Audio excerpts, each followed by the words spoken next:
어제 읽었던 13절까지의 말씀에서 하나님은 이스라엘이 저지른 그 우상 숭배가 얼마나 심각한 것인지, 얼마나 심각한 죄인지, 그로 인해 이들이 받게 될 심판이 얼마나 무서운 것인지에 대해서 선포하시는 내용이 담겨져 있었습니다. 하나님께서는 백성들이 자신의 삶에 필요한 그 모든 것들이 하나님께로부터 왔다라는 것을 까맣게 잊고 바알에게 가서 복을 달라고 예배하는 그 이스라엘 백성들의 모습을 보면서 분노하셨죠. 그래서 그들에게 주었던 곡식과 포도주와 의복은 물론이고 모든 희락과 절기와 명절 등 모든 축하 의식까지 다 사라지게 하겠다라고 말씀하셨어요. 또한 이스라엘의 수치를 그 우상들의 눈앞에서 하나님이 직접 드러내 보이실 것이고, 또 이스라엘을 하나님의 손에서 건져낼 이는 아무도 없을 것이다 라고 말씀하실 정도였죠. 그 하나님이 말씀하신 심판의 내용이 정말 너무너무 어마무시했는데요. 그리고 또 너무 구체적이기까지 했어요. 하지만 그렇게 무서웠던 하나님의 진노는 이 장이 채 다 끝나기도 전에 어느새 회복에 대한 약속으로 바뀌고 있는 것을 우리는 오늘 본문에서 보았습니다. 하나님께서 아이고 내가 말하고 보니까 너무 잠깐 잘못 판단한 것 같아. 내가 너무 너희들이 한 일에 대해서 과한 심판을 예고해서 다시 물을게 라고 그런 마음에서 지금 마음을 돌이키신 걸까요? 그렇지 않죠. 하나님의 진심은 이 말씀에서 이제 이 무서운 경고의 말씀을 통해서 음란한 아내인 이 이스라엘 백성을 아주 무섭게 혼쭐을 내서 하나님이 얼마나 무서운 분인지를 아주 제대로 깨달아서 다시는 이런 일을 못하게 벌벌 떨게 하는 게 하나님의 진심, 하나님의 목적이 아니었습니다. 하나님은 우리를 처음 창조하셨을 때부터 지금까지 그리고 앞으로도 즉 하나님은 우리가 하나님께 기쁨이 될 때만 우리를 사랑하시는 분이 아니라 우리가 정말 원수 중에 원수 같은 모습으로 주님의 속을 막 뒤집어 놓는 그런 일들을 골라서 하고 있을 때조차도 우리를 사랑하지 않을 수가 없는, 그만큼 우리를 너무나 사랑하시는 분이기 때문에 하나님께서는 지금 이렇게 다시 회복을 우리에게 이야기하고 계시다는 것입니다. 만약에 이대로 두었다가는 그냥 그래 너희들 하고 싶은 대로 한번 해봐 어떻게 되나 하고 그냥 하나님이 손을 떼고 우리를 내버려 뒀다가는 우리가 알겠습니다 하고 그대로 그냥 죄의 길에 멈춰서서 또 아주 멸망의 길을 그냥 가고 말 그런 존재들임을 우리 하나님은 너무 잘 알고 계셨기 때문에 우리가 그렇게 그 멸망의 길에서 주저앉지 않도록 하나님께서는 이스라엘을 이번에는 타일르기 시작하세요. 우리가 오늘 읽었던 14절 말씀을 다시 한번 같이 읽어보았으면 좋겠는데요. 14절 말씀을 함께 읽겠습니다. 그러므로 보라, 내가 그를 타일러 거친 들로 데리고 가서 말로 위로하고 라는 말씀이 기록되어 있어요. 사실 지금 이 상태인 이 이스라엘 백성들만 딱 보자면 매를 맞아도 할 말이 없는 죄인 중에 죄인인 모습인데요. 그런 죄인들에게 하나님께서 오늘 14절은 무엇을 하셨다라고 이야기하냐면 하나님이 그들을 타일러서 거친 들로 데리고 가서 말로 위로하셨다라고 이야기하세요. 거친 들이란 어디입니까? 바로 광야를 의미하죠. 하나님께서 죄인인 이스라엘을 광야로 데리고 가서 부드럽게 타일렀다라고 하나님은 지금 그렇게 타일르겠다는 말씀을 하고 계신 건데요. 왜 그렇다면 하나님은 이들을 하필 광야로 데리고 가셨을까요? 이스라엘 백성은 하나님의 도우심으로 출애굽을 한 이후에 광야에서 40년이라는 시간을 지냈던 것을 우리 모두 잘 알고 있습니다. 그곳에서 백성들은 하나님께서 오로지 자기들을 위해서 하늘에서 음식을 내려주시고 또 더울 땐 구름 기둥을 보내주셔서 시원하게 하시고 추울 땐 불 기둥을 통해서 이들을 따뜻하게 지켜주시는 그런 정말 세심하게 이들을 사랑해 주시는 또 돌보아 주시는 하나님을 만났었죠. 무엇보다도 하나님께서는 당신의 백성들과 정말 늘 함께 있고 싶으셔서 그만큼 그들을 사랑하셔서 그들이 광야를 지나가던 이 40년의 기간 동안에 아예 하늘에서 그들이 있는 곳으로 찾아오셨습니다.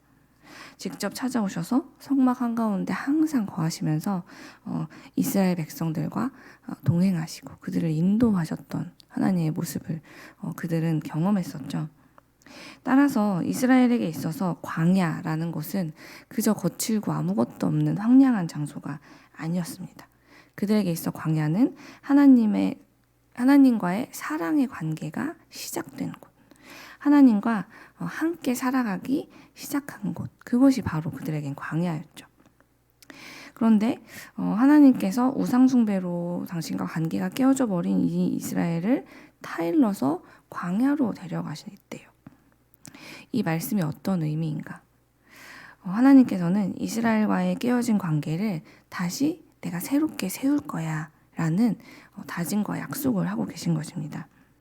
내가 그들의 죄를 용서하고 다시 그들과 이전처럼 사랑의 관계를 회복할 수 있도록, 다시 시작할 수 있도록 지금 어찌 보면은 아내에게 배신당한 남편이 자기가 직접 나서서 아내와 처음 만나서 사랑했던 장소로 아내를 데리고 가고, 그곳에 가서 아내를 타일러서 또 부드러운 말을 하면서 내가 다시 우리의 관계를 회복할 거야 라고 지금 약속하고 있는 장면이라는 것이죠. 그렇다면 하나님은 대체 왜 이렇게까지 우리를 용서해 주시는 걸까요? 왜냐하면 이스라엘 백성은 출애굽을 했을 그때처럼 하나님의 은혜와 능력이 없이는 자신들이 속한 그 노예의 자리, 죄의 노예가 된 자리에서 결코 벗어날 수 없을 만큼 아주 심각한 상태에 처해 있었기 때문입니다. 그러면 그냥 이렇게 영적으로 다시는 어떻게 나아질 수 없는, 스스로는 어떻게 나아질 방법이 없는 상태에 이르른 이 사람들을 그냥 포기하는 게 빠르잖아요. 우리는 항상 그렇게 얘기하잖아요. 사람은 안 변해.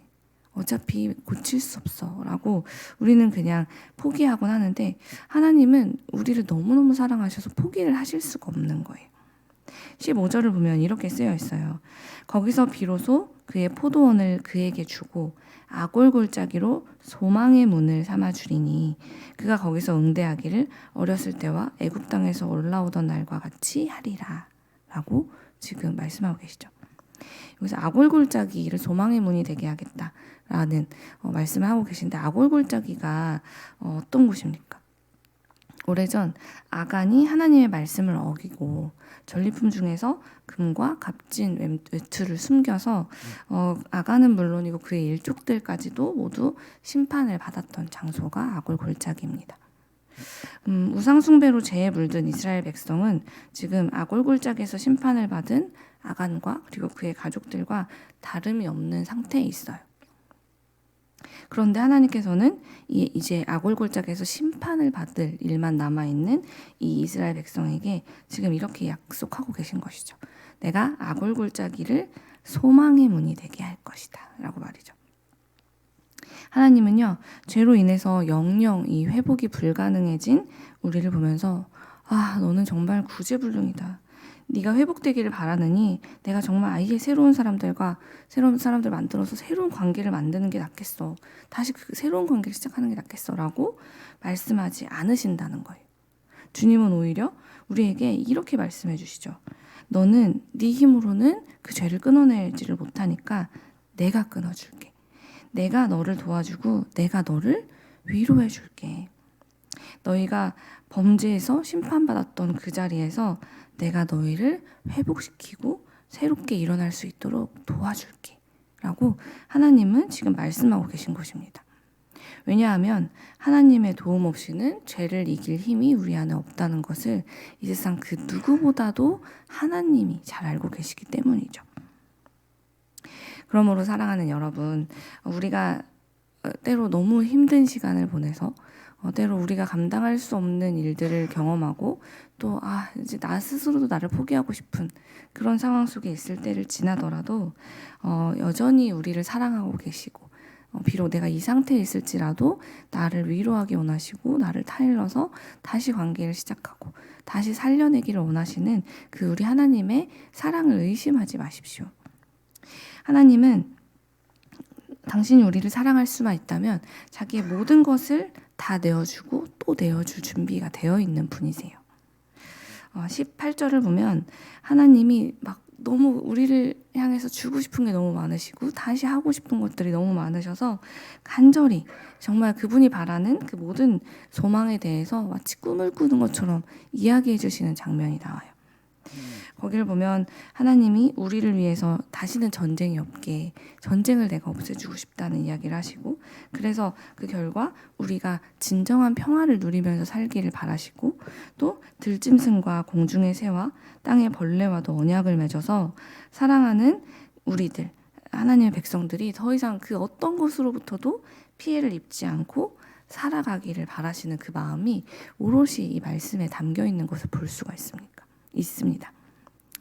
하나님께서는 정말 세상의 그 어떤 작은 피조물이라도 우리를 해칠 수 없게 지켜주고 싶다라는 당신의 그 사랑의 마음을 이렇게 말씀마다 우리가 이해할 수 있도록, 우리가 그 사랑을 모르지 않도록 담아두신 것이죠.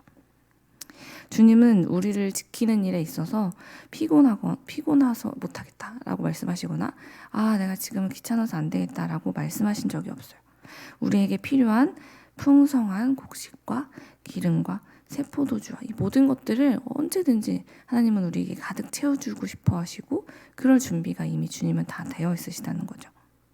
나는 너를 위해서라면 내 걸 주고 또 줄 거야 라고 말씀하시는 것 같이 저는 느껴졌는데요. 그러므로 사랑하는 여러분, 우리에게 진정한 평안을 주시는 분, 우리에게 죄를 이길 힘을 주시는 분, 우리에게 자기의 생명을 내어주기까지 그렇게 우리를 사랑하시는 분, 그분이 우리의 하나님이심을 언제나 믿음으로 기억하는 우리가 되었으면 좋겠습니다. 그리고 그 믿음이 우리 안에 있다면 이제 우리도 전심으로 하나님을 사랑하게 되기를 간절히 소망합니다. 하나님이 우리에게 그렇게 하셨던 것처럼 우리도 우리가 죄 가운데 있을 때 그런 우리를 구해주시려고 미처 우리가 그 사랑을 다 깨닫기도 전에 이미 우리를 찾아와서 이 땅에 와주시고, 또 우리의 죄를 없애주시려고 십자가에서 그 사랑을 앞서가며 보여주신 우리 주님께 우리도 이제 그 모습을 닮은 그런 온전한 신뢰와 믿음과 사랑을 우리 주님께만 올려드리는 세상의 빛 이레교회가 되기를 간절히 소망합니다. 기도하겠습니다.